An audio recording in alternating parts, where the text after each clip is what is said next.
पश्चिम बंगाल में दूसरे दौर की वोटिंग, 30 सीटों पर आज वोट डाले जा रहे हैं। असम में 39 सीटों पर आज वोट डाले जा रहे हैं और आज तक आपके लिए लेकर आया है लगातार कवरेज, एक एक सीट का हाल, एक एक पोलिंग बूथ से अपडेट आज तक आप तक पहुंचा रहा है। तस्वीरें आप इस समय देख रहे हैं। पहले कुछ समय में 9:30 बजे तक का जो आंकड़ा है उसके मुताबिक 16% के आसपास वोटिंग पश्चिम बंगाल में रिकॉर्ड की गई है और 11% के आसपास वोटिंग असम में रिकॉर्ड की गई है। दूसरे दौर की 30 सीटों पर पश्चिम बंगाल में वोट डल रहे हैं और असम में 39 सीटों पर वोट डाले जा रहे हैं। शुभेंदु अधिकारी बीजेपी के उम्मीदवार ममता बनर्जी के सामने, जो कभी ममता बनर्जी के सबसे मजबूत सिपाहियों में गिने जाते थे, वो नंदीग्राम से ममता बनर्जी को चुनौती दे रहे हैं और वहां उन्होंने सुबह सुबह वोट डाल दिया है अपना। इसके अलावा आपको बता दें तमाम जगहों से टीएमसी और बीजेपी के बीच खींचातानी की खबरें आ रही हैं। नंदीग्राम में बीजेपी कार्यकर्ता ने सुसाइड कर लिया है, एक बड़ी खबर इस समय आ रही है नंदीग्राम से और बीजेपी का आरोप यह है कि तृणमूल कांग्रेस से तंग आकर बीजेपी कार्यकर्ता ने जान दे दी। अनुपम मिश्र हमारे सहयोगी इस वक्त हमारे साथ लाइन पर आ चुके हैं और जानकारी लेकर, टीएमसी कार्यकर्ताओं के आतंक की वजह से सुसाइड हुआ, बीजेपी आरोप लगा रही है। अनुपम, क्या खबर आपके पास है इस बारे में, क्या है ये मामला? जी बिल्कुल 28 नंबर बूथ है जहां पर बीजेपी कार्यकर्ता उदय शंकर ने आज घर में सुबह सुबह गले में फंदा लगाकर आपकी खुदकुशी कर ली और इसी के बाद से जो आरोप लग रहे हैं बीजेपी कार्यकर्ताओं की ओर से आरोप लग रहे हैं कि टीएमसी कार्यकर्ता उन्हें धमका रहे थे, इसी के चलते उन्होंने आत्महत्या कर ली है। पुलिस ने मामले की छानबीन शुरू की है, जांच शुरू की है। हालांकि अभी तक पुलिस जांच में कुछ सामने नहीं आया है, लेकिन अभी बीजेपी का जो आरोप है कि टीएमसी के आतंक की वजह से ही उदय शंकर ने खुदकुशी की है। पुलिस क्या कह रही है अनुपम? देखिए पुलिस अभी कुछ नहीं बोल रही है, इन्वेस्टिगेशन शुरू हुआ है, जांच प्रक्रिया शुरू हुई है और पूछताछ का दौर चल रहा है। इसके बाद ही पुलिस कह रही है कि कुछ बता पाएंगे। अनुपम, बहुत बहुत शुक्रिया फिलहाल आपका जानकारी देने के लिए। अनुपम मिश्र हमारे सहयोगी बता रहे हैं कि बीजेपी की तरफ से बड़ा आरोप लगाया गया है। उनके कार्यकर्ता ने, उदय शंकर ने, जो कि बथुआ बाड़गांव का रहने वाला था, 28 नंबर बूथ, उसने आत्महत्या कर ली और बीजेपी का आरोप है कि तृणमूल कांग्रेस के कार्यकर्ताओं के आतंक की वजह से उदय शंकर ने खुदकुशी की है। हम आपको बताते हैं हमारे साथ यहां 3 खास मेहमान हैं। प्रभु चावला पहले से हमारे साथ हैं, group consulting editor TV today network. Prabhu ji स्वागत है एक बार फिर से आपका। संजय कुमार हमारे साथ हैं यहां स्टूडियो में, सीएसडीएस से जुड़े हैं, चुनाव विश्लेषक हैं। स्वागत है संजय जी एक बार फिर से आपका। मनीषा प्रियम वरिष्ठ पत्रकार हैं, कॉलमिस्ट हैं, अक्सर आज तक पर चुनाव के मौसम में आप सुनते हैं उनको। स्वागत है मनीषा प्रियम जी आपका भी। और जयंतो घोषाल इस वक्त हमारे साथ आ गए हैं, वो पश्चिम बंगाल की राजनीति पर विशेष तौर पर पैनी नजर रखते हैं, वरिष्ठ पत्रकार हैं। स्वागत है जयंतो दादा आपका भी। आपके पास आए उसके पहले जरा यहां हमारे पास कंप्यूटर बाबा हैं, उनसे भी पूछा जाए कि आंकड़े क्या कहते हैं, क्योंकि पश्चिम बंगाल का हर आंकड़ा इस कंप्यूटर स्क्रीन पर, टच स्क्रीन पर आप देख पाएंगे। आज दूसरे दौर की वोटिंग है और दूसरे दौर की वोटिंग में सीटों का गणित क्या कहता है वो आपके सामने सबसे पहले रख देते हैं। तृणमूल कांग्रेस ने 21 सीटें जीती थी इन 30 में से, जिन पर आज वोट चल रहा है। 2016 का नतीजा ये आपके सामने है, 48% वोट तृणमूल कांग्रेस को मिल गया था। बीजेपी को केवल 1 सीट मिली थी उस समय और 7% वोट उनके खाते में आया था। लेफ्ट और सहयोगियों को 8 सीटें मिली थी और 37% वोट उन लोगों के खाते में पिछले चुनाव में था और अन्यों को 8% वोट मिले थे, लेकिन सीट उनके खाते में कोई नहीं आई थी। अब जरा हम ये देख लें कि आज की वोटिंग के हाल क्या है। दूसरे दौर की वोटिंग और पिछले बार जब वोट हुआ 2016 में या 2011 में या उसके पहले, तो कैसी वोटिंग रही। 2016 में 87% वोटिंग हुई थी इन 30 सीटों पर, 89% वोटिंग 2011 में हुई थी और 83% वोटिंग 2006 में हुई थी। उसके पहले 2001 में 80 के नीचे था आंकड़ा, 77% वोटिंग हुई थी और आज जो अभी तक का आंकड़ा हमारे पास है फेज 2 का, उसके मुताबिक 16% वोटिंग हो चुकी है। तो 2011 में 89% वोटिंग, क्या लगता है दादा जयंतो जी, ये रिकॉर्ड टूट पाएगा क्या वोटिंग का? 89%। देखिए मैं अभी इस समय नंदीग्राम में हूं और मैं सुबह से पोलिंग बूथ देख रहे थे। मुझे लगा कि एंथुजियाज्म बहुत है और मैं गांव के रहने वाले जो महिला नई साड़ी पहन के वोट देने जा रहे हैं, ये देख के मुझे बहुत मैं खुशी हुई कि ये लोकतंत्र में वोट देने का ये जो इच्छा, और जो हिंसा के बारे में हम बार बार कहते हैं, इस बार नंदीग्राम में छोटा मोटा 2-3 घटना है, लेकिन ब्रॉडली पीसफुल वोट हो रहा है और लंच के बाद वोट बढ़ेगा और मुझे लगता है काफी रिकॉर्ड मार्जिन में वोटर वोट दे रहे हैं। और कोई ज्यादा हिंसा ना होने के कारण लोगों को वो सुबह वेट कर रहे थे, देख रहे थे कि कोई हिंसा ना हो जाए। अगर हिंसा नहीं है तो घर से निकलेंगे, ये भी एक मूड था आज नंदीग्राम में। और नंदीग्राम में पार्ट 1 पार्ट 2 दो अलग अलग टोपोग्राफी है, और वहां एक हिंदू डोमिनेटेड एरिया है, एक मुस्लिम डोमिनेटेड एरिया है, लेकिन दोनों जगह वोटिंग हो रहा है। और सबसे बड़ी बात है कि इस समय मुझे जो लग रहा है, मैं 1984 से पश्चिम बंगाल का चुनाव कवर कर रहा हूं, पहली बार मैं देख रहा हूं कि ममता बनर्जी जीतेंगे या शुभेंदु जीतेंगे। ये जो सवाल, ममता बनर्जी जैसे स्टेचर है, वहां तो सवाल होना चाहिए था कि ममता बनर्जी कितने मार्जिन से जीतेंगे। लेकिन चाय के दुकान में भी जब जा रहे हैं, मैं पूछ रहा हूं कि कौन जीतेंगे, तो सीधा जवाब ना देके कह रहे कि वो इस बार कठिन है बोलना। तो इसमें आपको मानना ही पड़ेगा कि भाजपा पश्चिम बंगाल में और नंदीग्राम में जो स्ट्रैटेजी लिए थे, उसमें साइकोलॉजिकल वॉरफेयर में भी बीजेपी काफी आगे है। और बीजेपी ऑलरेडी अचीवर है, क्योंकि बीजेपी का यहाँ कुछ नहीं था। अभी भी पश्चिम बंगाल विधानसभा में 3 एमएलए है, लेकिन वो उससे जाके आज बीजेपी जो एग्रेसिव रुख ले रहे हैं। प्रधानमंत्री जी पश्चिम बंगाल में 20 रैली कर रहे हैं और मिशन बेंगल है। वो केरला में जाके प्रधानमंत्री जी मलयाली भाषा में भाषण नहीं दे रहे हैं, इंग्लिश में बोल रहे थे, लेकिन पश्चिम बंगाल में इतना बांग्ला बोल रहे हैं, इतना रिसर्च किए हैं, जितना स्टडी किए हैं। मैं सुन रहा था कि प्लेन में आने के समय भी रिहर्सल भी देते हैं, बांग्ला एक्सेंट ठीक हो जाए। तो वो पहले जो एक्सेंट में बोलते थे, आज वो एक्सेंट भी इंप्रूव किए हैं। तो इतना हम मेहनत कर रहे हैं। सिर्फ बंगाल में एक सिंगलनेस ऑफ पर्पस है भाजपा में। लेकिन जैसे प्रभु जी बोल रहे थे कि ममता के कैंप में सिर्फ ममता है, यहां मिनिस्टर्स हैं, यहां मशीनरी है, यहां, लेकिन ममता बनर्जी के बारे में भी मानना पड़ेगा कि शी इज ए फाइटर। आज के दिन में जैसे अपोजिशन के पॉलिटिक्स कर, मतलब जैसे कल चिट्ठी देके एक मिलू एक बना रहे हैं, एक मूड, और हर चीज में जैसे कल गोत्र बता दिया, वो बेगम बोलने के रिप्लाई था। तो ये आप कह सकते हैं कि she is panic, she is fear साइकोसिस में जा रहे हैं। लेकिन मैं मानता हूं कि ममता इतना अंडर प्रेशर है, अंडर स्ट्रेस है, इन स्पाइट ऑफ दैट वो जो स्ट्रेटेजी लेके कर रहे हैं, वो भी मतलब टीट फॉर टैट पॉलिटिक्स कर रहे हैं। तो इसीलिए प्रेडिक्ट करना मुश्किल है, लेकिन बीजेपी इस बार बहुत आगे बढ़ गए हैं, ये जरूर हम बोलेंगे। चलिए, मैं वापस आता हूं दादा आपके पास। मैं मनीषा जी से कमेंट लूं, उसके पहले जरा 3 तस्वीरें अपने दर्शकों को हम दिखा रहे हैं। बंगाल में आज वोटिंग चल रही है। असम के कोकराझार में पीएम मोदी आज हैं, और पुडुचेरी में अमित शाह की आज रैली हो रही है। प्रधानमंत्री अभी क्या बोलेंगे उस पर भी नजर रहेगी, लेकिन उसके पहले मनीषा जी, क्या आपको लगता है ममता बनर्जी बीजेपी के जाल में आ गई? खासतौर पर जो गोत्र वाला पूरा प्रकरण हुआ और उसके बाद बीजेपी ने ममता की विपक्ष को लिखी चिट्ठी को जिस तरीके से मोड़ दिया है, क्या बीजेपी के जाल में आ गई ममता? नहीं, मुझे नहीं लगता कि वो बीजेपी के जाल में आई हैं। वो अपनी राजनीति कर रही हैं और अपनी राजनीति को स्केल अप कर रही हैं। देखिए, वो एक क्षेत्रीय राजनीतिक दल की नेत्री हैं। उनके लिए आज के डेट में अगर अपनी जगह बनानी है तो सबसे पहले बंगाल का किला जो है उनको सिक्योर करना पड़ेगा, और नंदीग्राम ही वो भूमि है जहां से उन्होंने अपना राजनीतिक स्क्रिप्ट लिखा है।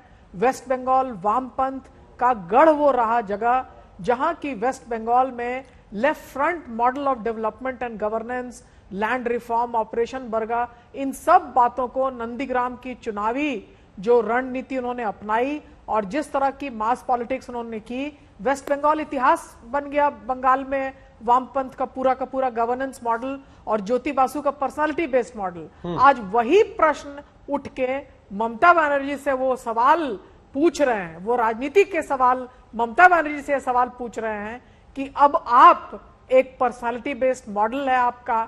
आप वेस्ट बंगाल के किले की जो है अपने आप को चीफ मिनिस्टरियल नेत्री मानती हैं, यहां से आपका पॉलिटिकल स्क्रिप्ट लिखा गया। और बीजेपी जिसने की पहल की सीपीएम और कांग्रेस के गिरते हुए किले से अपने मत और जनाधार को उठाया, आज वो एसेंडेंट पे है और वो टीएमसी के एसेट्स ले रहा है। तो एक तरह से बीजेपी एसेंडेंस पे है और ममता बनर्जी जिस तरह के हाइपोथेसिस को, जिस तरह की धारणाओं को लेकर उन्होंने अपनी जगह और जमीन बनाई, वो सवाल आज घूम के ममता बनर्जी से ही पूछते हैं कि जिस जगह से आप उठी, जिस राजनीति को आपने अगुवाई दी, उस मास पॉलिटिक्स की आज आप चेहरा बन गई हैं, आप एक ब्रांड बन गई हैं। तो उसी ब्रांड का एक रीजनल फॉर्मेशन वर्सेस एक नेशनल फॉर्मेशन, ये सवाल है, राजनीति का बहुत बड़ा सवाल है। राजनीति में जीत जो है वो सबसे बड़ा यक्ष प्रश्न होती है, लेकिन ममता बनर्जी सिकुड़ सिमट कुछ इस तरह गई हैं कि नंदीग्राम में आज जीतना उनके लिए यक्ष प्रश्न है। ये उनकी राजनीतिक कहानी है, ये उनका राजनीतिक जीवन है। आज यही यक्ष प्रश्न जो है वो सबसे बड़ा भारतीय राजनीति का चुनावी रण बनकर और उभर आया है।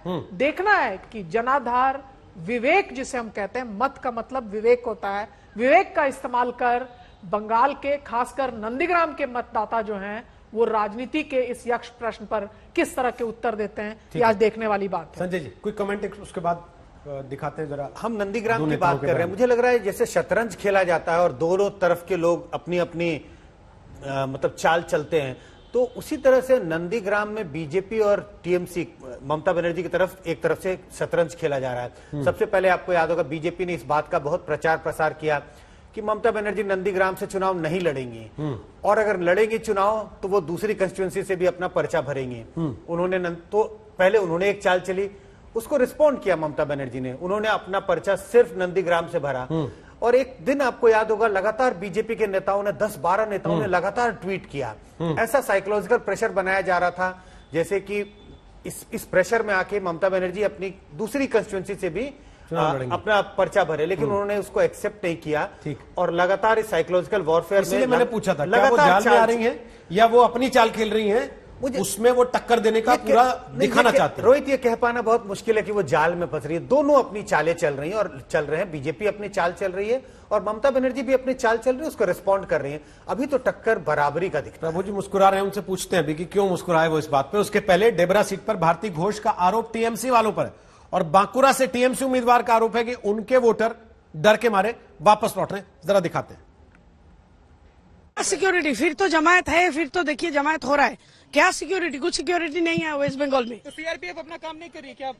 सीआरपीएफ पोलिंग बूथ का अंदर में उनको जो ड्यूटी दिया गया है वो कर रहा है, लेकिन हमने इलेक्शन कमीशन को पहला दिन से बोला कि देयर इज अ फियर साइकोसिस being created by the goons. Security बोल रहा है कि एक मिनट, सिक्योरिटी बोल रहा है कि हम इस तरफ और इस तरफ खाली किया।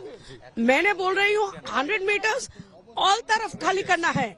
और हमने जो सुना है, जिस कंप्लेन के लिए हमने आए हैं कि यहाँ एक जोटला हो रहा है और जो भी वोटर्स उस तरफ से आ रहे हैं उनको पकड़ के वहाँ इन्फ्लुएंस करके फिर उनको यहाँ भेज रहा है। भाई दिखा बहुत ही मैं क्या बोलूं, मैंने आई हैव नो वर्ड्स। 2 घंटे से हमारे वोटर्स वोट नहीं कर पाए। यहाँ पे ईवीएम मशीन, दोनों ईवीएम मशीन नहीं चल, they were not working, the EVM machines were not working here.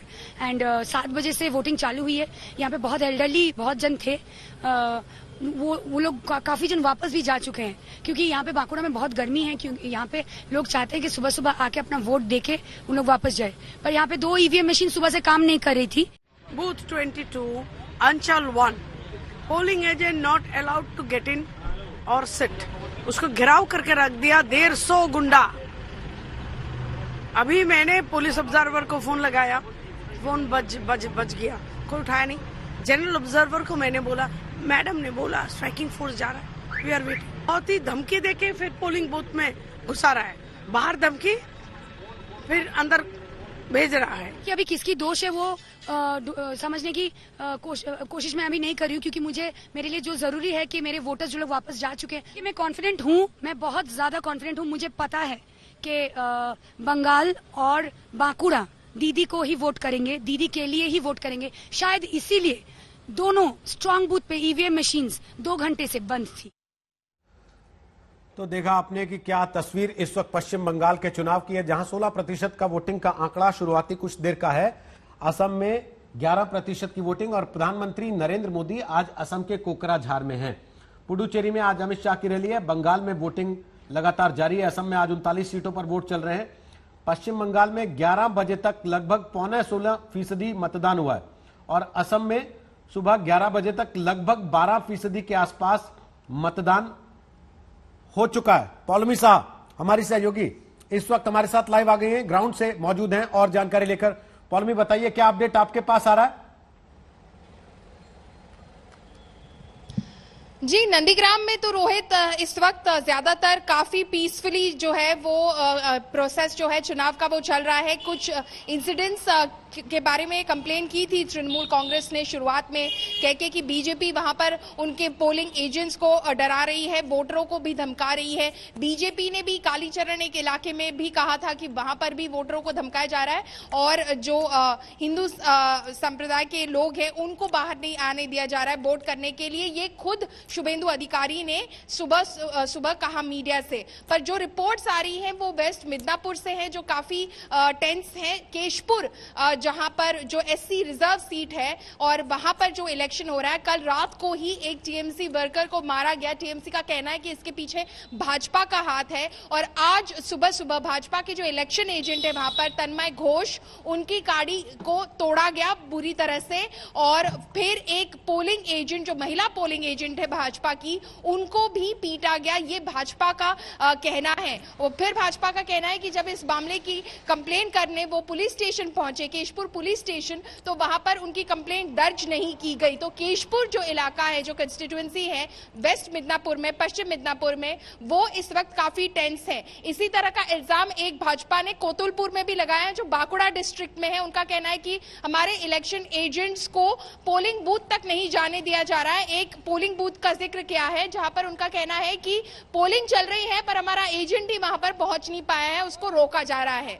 Rohit, Paulami वापस आते हैं आपके पास। पौलमी साहा हमारी सहयोगी इस समय बता रही है पश्चिम बंगाल का हाल, जहां राजनीतिक पार्टियों में एक दूसरे पर एक तरीके से जैसे होड़ लगी है, कौन ज्यादा आरोप लगा सकता है दूसरे पर। शुभेंदु अधिकारी इस समय निकलते हुए दिखा रहे हैं, आपको दिखाई दे रहे हैं। 46 मतदान केंद्र है, नंदीग्राम में घूम रहे हैं, अलग अलग पोलिंग बूथ पर जा रहे हैं शुभेंदु अधिकारी, सब वहां का जायजा ले रहे हैं।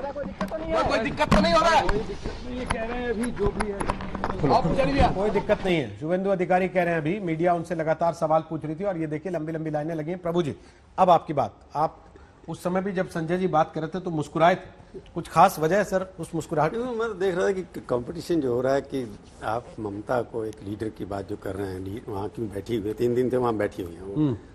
अब कोई भी लीडर होता है, वो लीडर वही होता है जो लीड करता है एग्जाम्पल के साथ। ममता बनर्जी अकेला चुनाव लड़ रही हैं, इन बड़े बड़े दिग्गज अधिकारी जो यहाँ से जा रहे हैं प्राइम मिनिस्टर से लेकर के तक, तो अगर वो नंदीग्राम में जाके खुद नहीं बैठेंगी, उनका मनोबल कैसे टूटेगा? चीफ मिनिस्टर अगर अपने कॉन्स्टिट्यूंसी में नहीं बैठेगी, एक तो ये कि वर्कर भी साथ में कि हमारी चीफ मिनिस्टर हमारे साथ यहाँ पर खड़ी हुई है, वो बाकी कहीं पर दूसरा चुनाव नहीं लड़ी। अगर दूसरी जगह चुनाव लड़ती तो कहते ये अपने आप में, क्योंकि आपने देखा है प्रधानमंत्री इंदिरा गांधी से लेकर के नरसिम्हा राव और मोदी जी 2-2 कॉन्स्टिट्यूंसी से चुनाव लड़े हैं। ये पहली चीफ मिनिस्टर है जो पहली बार आकर के अपनी कॉन्स्टिट्यूंसी में, जहाँ से उसने अपना राजनीतिक जीवन शुरू किया, इन द सेंस अपने आप को बनाया एक लीडर, वहां जाकर के वो टेस्ट कर गया। और शुभेंदु अधिकारी तो उन्होंने, उनका एक वर्कर था, खड़ा कर दिया है पहली बार बीजेपी, क्योंकि बीजेपी की समस्या ये है कि बाकी स्टेट्स के अंदर उनके पास अपने कोई बड़े नेता नहीं है, चाहे उनकी पार्टी सबसे बड़ी विश्व की पार्टी है, 16 करोड़ मेंबर हैं। शुभेंदु कुछ कह रहे हैं, एक बार सुन लें। उसका पीछे पंचायत मेंबर आमिरुल है, उसका तुरंत गिरफ्तारी की मांग है। ओवरऑल पीसफुल है, ओवरऑल पीसफुल है, पूरा शिकंजा कस दिया सेंट्रल फोर्स ने। केंद्रीय पुलिस सुफियानদের টাইট করে দিয়েছে। এই যে মোটরসাইকেল করে 30টা মোটরসাইকেল নিয়ে প্যাঁপো বাজানো সব বন্ধ হয়ে গেছে। 200 কোটাকুড়ি বলতে আছে অস্তিত্ব, বাকি বুথে নেই। সেটা কি দাবি করছেন দাদা?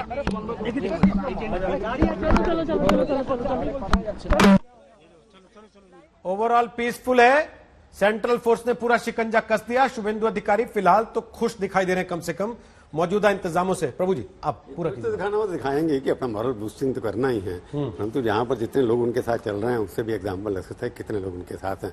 मुझे पहले बात कर रहा था कि अब ममता बनर्जी को एक आइसोलेशन मत देखिए कि वहाँ क्यों बैठी हैं। वो लीडर हैं अपने प्रदेश की, उनके अपने सिर पर चुनाव जीती हैं, उन्हें 34-30 साल का तो लेफ्ट गवर्नमेंट को डिमोलिश किया, वहां पर कांग्रेस छोड़ करके गई हैं। तो उनके लिए अपने अस्तित्व का सवाल भी है कि ममता आज के बाद ममता बनर्जी की लीडरशिप है कि नहीं है। वो चैलेंज कर रही हैं पूरी माइट ऑफ द सेंटर। प्रधानमंत्री से लेकर के 15 मिनिस्टर वहां पहुंचे हुए हैं, चीफ मिनिस्टर भी वहां पर पहुंचे होंगे। तो इतना सारा कि धन की कमी नहीं है। उसके मुकाबले में अगर चीफ मिनिस्टर जो खुद चप्पल पहन के हवाई चलती है, वो अपने आप को दिखा रही है कि मैं आपके साथ खड़ी हूं, मेरे ऊपर अटैक करिए आप। तो जब ममता बनर्जी फील्ड में वहां पर होंगी, जो भी उनकी कॉन्स्पिरेसी कोई चल रही है उनके खिलाफ, पॉलिटिकल हर आदमी करता है, बीजेपी वाले करते हैं, टीएमसी वाले भी कर रहे होंगे, तो वहां पर बैठ करके वो एक तरह से बाकी मुख्यमंत्रियों को भी एक मैसेज दे रही हैं कि आप आगे आकर के लीड करिए। इसलिए ममता बनर्जी ये कहना कि डर के मारे में चाल में फंस गई, वो नहीं फंस गई, वो किसी की चाल में फंसने वाली है नहीं। उन्होंने अपना दांव लगा दिया पूरा का पूरा कि मैं यहाँ से जीत के आऊंगी।